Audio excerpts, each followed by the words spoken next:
రోజు తెలంగాణకు సంబంధించి మీరు కూడా ఉద్యమాల్లో ఫస్ట్ నుంచి ఉన్నారు. మొత్తం సమగ్ర అవగాహన ఉంది. ఈరోజు పార్లమెంట్లో తెలంగాణకు సంబంధించి కేంద్ర ప్రభుత్వం పూర్తిగా అన్యాయం చేసింది. రాష్ట్ర ప్రభుత్వ ప్రతిపాదనలు ఒక్కటి కూడా తీసుకోలేదు. 8 మంది ఎంపీలు, అందులో మీలాంటి వాళ్ళు బాగా నోరున్న ఎంపీలు, పెద్ద పెద్ద చట్టాల గురించి సమగ్రంగా అక్కడ మాట్లాడగలిగిన ఎంపీలు, ఉద్యమకారులు ఎందుకు అక్కడ పార్లమెంటుని స్టాల్ చేయలేదు? మీ చేతిలో అధికారం ఉండి తెలంగాణకు ఎందుకు ఏం తీసుకురాలేదు? Before going into the answer for this question నేను ఒక మాట్లాడుతున్నాను. దాదాపు నాకు తెలిసి మీరు 20 సంవత్సరాల నుంచి జర్నలిజంలో కనబడుతున్నారు. 25 సంవత్సరాల నుంచి ఏదో ఒక స్థాయిలో మీరు రిపోర్టర్గా పనిచేస్తారు. ఈ 25 సంవత్సరాల ఆంధ్రప్రదేశ్ బడ్జెట్ అన్న తీసుకోండి, లేదా తెలంగాణ ఏర్పాటైన ఈ 14 సంవత్సరాల బడ్జెట్ అన్న తీసుకోండి, 12 సంవత్సరాల బడ్జెట్ అన్న. ఏ రోజన్నా మహబూబ్ నగర్ జిల్లాకి ఇన్ని పైసలు, రంగారెడ్డి జిల్లాకి ఇన్ని పైసలు, ఖమ్మం జిల్లాకి ఇన్ని పైసలు ఇట్లా పెడతారా? అజిత్ ప్రాజెక్ట్స్ అయినా ఇవ్వాలి, ఇట్లా పెడతారా తల్లి? నేను అడిగిన ప్రశ్నకు సమాధానం చెప్పాను. అమౌంట్ కి సంబంధించి ఇప్పుడు ఆంధ్రప్రదేశ్ బడ్జెట్ చూసినాం తల్లి, ఉమ్మడి ఆంధ్రప్రదేశ్ మెదక్కి ఇన్ని పైసలు, చిత్తూరుకి ఇన్ని పైసలు, కడపకి ఇన్ని పైసలు అని పెడతారా? పెట్టరు కదా తల్లి. ఈ పథకానికి ఇన్ని, ఈ పథకానికి ఇన్ని, మంచినీళ్ళకి ఇన్ని, ప్రాజెక్టులకి ఇన్ని, రైల్వే ప్రాజెక్టులకి ఇన్ని ఇట్లా పెడతారు. కానీ మా తెలంగాణకి ఏం మీరు బడ్జెట్ అట్లా చదువుతలే లేదు. నిర్మలా సీతారామన్ మన తెలుగు మీడియా మిత్రులందరూ ఇట్లా బ్రేకింగ్, తెలంగాణకి ఏం రాలేదు, ఏం చదివారు తల్లి మీరు? బడ్జెట్ ఎప్పుడు కంప్లీట్ అయింది? ఎన్ని పేజీలు ఉంది బడ్జెట్ పుస్తకం? దయించి నేను కోపంతో చెప్తలేదు, దయచేసి నేను మిమ్మల్ని అడుగుతున్నా. నాలాంటి వాళ్ళు ఎందుకు మాట్లాడలేదని మీరు అడిగింది కాబట్టి నేను మీలాంటి వాళ్ళని అడుగుతున్నా. నేను 25 సంవత్సరాల నుంచి జర్నలిజం నుండి అజిత గారికి నా సూటి ప్రశ్న, మెదక్కి ఇన్ని పైసలు, సిద్దిపేటకి ఇన్ని పైసలు, అట్లా అట్లా కాన్స్టిట్యున్సీ వైజో లేకపోతే జిల్లాల వారి పెడతారా? దానికి సమాధానం నిర్మలా సీతారామన్ గారి స్పీచ్ వినండి. పార్లమెంట్ లో తెలంగాణకి ఏమేమి వచ్చినాయి చాలా స్పష్టంగా చెప్పినాం. ఉదాహరణకి ఒక 8 నవోదయ పాఠశాలలు ఇచ్చినాం తల్లి. మీ గదేంది చిన్నగా అనిపిస్తుంది మీకు. డూ యు నో అజిత గారు, ఈచ్ నవోదయ కాస్ట్ 500 crores. 500 కోట్లు ఖర్చు అవుతుంది మేడం ఒక నవోదయ పాఠశాల పూర్తి స్థాయిలో ఎస్టాబ్లిష్ చేయాలంటే. 8 నవోదయాలంటే ఎంత అయింది అజిత గారు? 500 ఉంటే 8 ఎంత అయింది తల్లి? 4000 crores ఓన్లీ ఎడ్యుకేషన్ మీద ఇచ్చినాం తల్లి మేము నవోదయ స్కూళ్ళ మీద. నవోదయాలు ఎవరు చదువుతారు అజిత గారు? అందరు మెరిట్ ఉన్న పిల్లలకి అవకాశం అక్కడ ఎంకరేజ్ చేసేది. అక్కడ కులం ఉండదు, మతం ఉండదు, ప్రాంతం ఉండదు. దేశవ్యాప్తంగా ఉన్న పిల్లల్ని ఎంకరేజ్ చేయడానికి, అప్లిఫ్ట్ చేయడానికి. ఉదాహరణకి ఆంధ్రప్రదేశ్ కి ఇచ్చారు, if I'm not wrong and subject to correction, 11 కేంద్రీయ విద్యాలయాలు ఇచ్చారు ఆంధ్రప్రదేశ్ కి.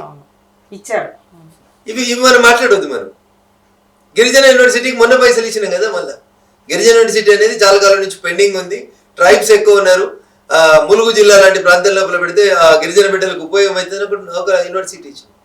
మేడం వీళ్ళు ఏం కోరుకుంటున్నారు తెలంగాణ నుంచి? ఈ మాటలు మాట్లాడుతున్న వాళ్ళు, వివాదాలు సృష్టిస్తున్న వాళ్ళు అంటే ఆగమాగం ఏదో. ఇంతకుముందు ఏదో బీఆర్ అయిన రైల్వే మంత్రి ఉంటే బీఆర్కు పైసలు పోయినాయి అని రైల్వే బడ్జెట్లో చదువుకుందరు. మేడం మీకు గుర్తు చేస్తున్నా నేను, తెలంగాణ సమాజం కూడా ఆలోచించమని అడుగుతా ఉన్నా. 2004 చంద్రశేఖరరావు గారు కేంద్ర కేబినెట్ మంత్రి అయినారు. కొంతకాలం పోర్ట్ఫోలియో లేకుండా ఉన్నారు. ఆయన ఒక కలగన్నాడు అప్పుడు చంద్రశేఖరరావు గారు, ఏమని మా సిద్దిపేటకు రైలు రావాలని కలగన్నాడు.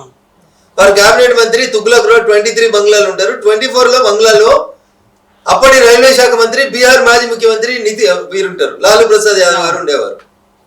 వారు కేంద్ర కేబినెట్ మంత్రి ఉన్నప్పుడు ఫస్ట్ బడ్జెట్ లో 2004-2005 రైల్వే బడ్జెట్ లో మెదక్ జిల్లా తూప్రాన్ దగ్గర ఉన్న మనోహరాబాద్ దగ్గర నుంచి మొదలుకుంటే సిద్దిపేట మీకెళ్ళి పెద్దపల్లి దాకా 300 కోట్ల రూపాయలు రైల్వే బడ్జెట్ లో కేటాయిస్తున్నామని లాలూ ప్రసాద్ యాదవ్ 2004-2005 రైల్వే బడ్జెట్ లో ప్రకటించారు అజిత గారు. నరేంద్ర మోడీ 2016లో ఈ దేశానికి ప్రధానమంత్రి అయిన తర్వాత గజ్వేల్కి మొదటిసారి తెలంగాణకు వచ్చింది. ఆ రోజు నరేంద్ర మోడీ గారు శిలాఫలకం వేసింది. I'm talking about 2004-05 railway budget లో పెట్టి కాంగ్రెస్ మర్చిపోతే 2016లో నరేంద్ర మోడీ గారు ఈ దేశ ప్రధానిగా గజ్వేల్కి వచ్చినప్పుడు వేస్తే ఇప్పుడు గజ్వేల్కి రైలు వచ్చింది, సిద్దిపేటకు రైలు వచ్చింది, ఇంకొంచెం ముందుకు పోయినాయి రైలు పట్టాలు. సో ఇంకా చెప్తా మీకు భయంకరమైన నిజం. 1980లో గౌరవనీయురాలు దివంగత శ్రీమతి ఇందిరాగాంధీ గారు, నేను ఇప్పుడున్న ఎంపీ నుండి మెదక్ నుంచి ఎంపీ గెలిచి మెదక్ రైలు మెదక్ ప్రజల కోరిక. అజిత గారు ఐఎమ్ టాకింగ్ అబౌట్ 1980. 1980లో శ్రీమతి ఇందిరాగాంధీ గారు మెదక్ ఎంపీ. అప్పుడు మెదక్ రైలు తెస్తా అని చెప్పిండ్రు వారు. రైలు తేలేదు కానీ చాలా కేంద్ర ప్రభుత్వ సంస్థలు అయితే అది కూడా తప్పు. అదే చెప్తా ఉన్నా.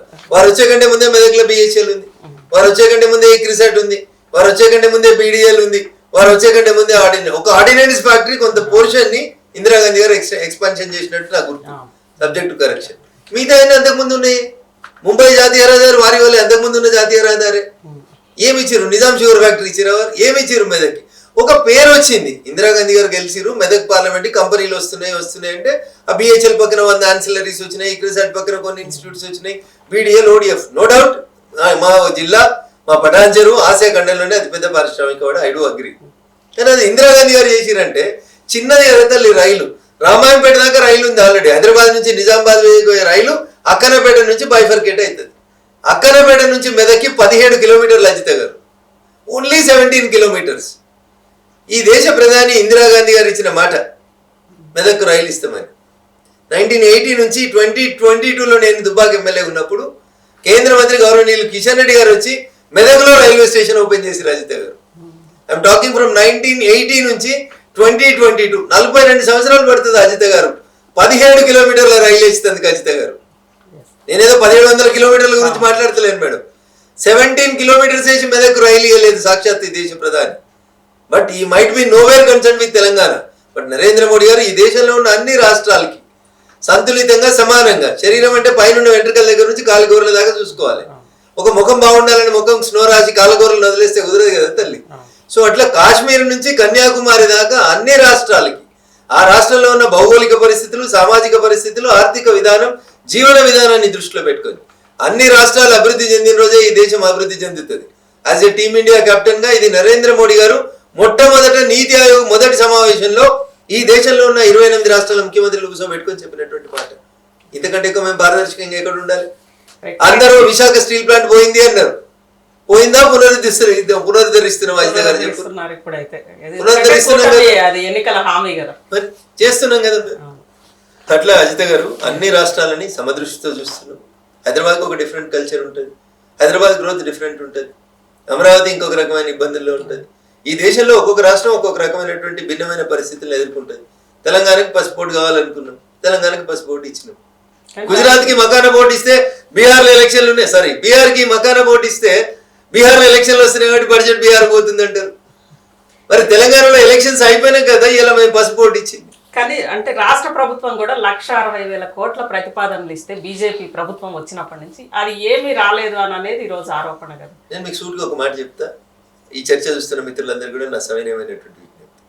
కేంద్ర ప్రభుత్వం డబ్బులు ఇవ్వకపోతే రాష్ట్ర ప్రభుత్వం దగ్గర వాళ్ళ కార్లలో పోసుకునే పెట్రోల్ పైసలు కూడా లేవు అజిత గారు. This is the fact. Revanth Reddy గారు ఇన్ని మాటలు తిడుతున్నాడు కదా మమ్మల్ని. రేవంత్ రెడ్డి గారు ఒక 2 నెలల క్రితం ఢిల్లీకి వచ్చినారు.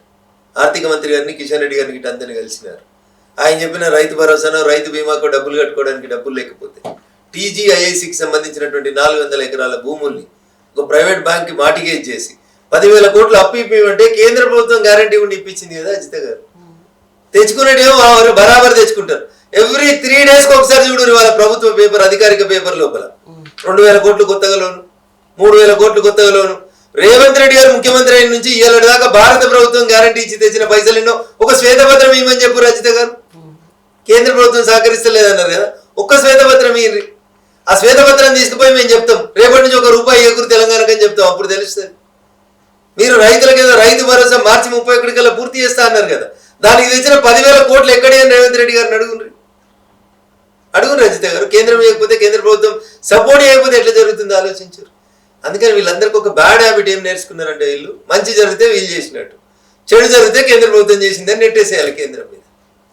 తల్లి Secunderabad railway station it is going to compete with Shamshabad airport Ajitha గారు. మీరు పోయి ఒకసారి చూడండి. చెర్లపల్లి, హైదరాబాద్ ఈస్ట్ కి హైదరాబాద్ లో రైల్వేల మీద ప్రెషర్ తగ్గాలని చెర్లపల్లి అనే ఒక రైల్వే స్టేషన్ సుమారు 700 కోట్లు పెట్టి చేసిన అజిత గారు. మీకు ఒక జోక్ చెప్పనా, 30 కోట్లు పెట్టి లింక్ రోడ్ వేయాలి, రాష్ట్ర ప్రభుత్వం లింక్ రోడ్ వేయాలి. శ్రీధర్ బాబు గారు అనుకుంటా మంత్రి గారు వచ్చి ఆ లింక్ రోడ్ కూడా మీరే పైసలు ఇవ్వరని కేంద్ర మంత్రిని అడుగుతారు. So this is the situation Ajitha గారు.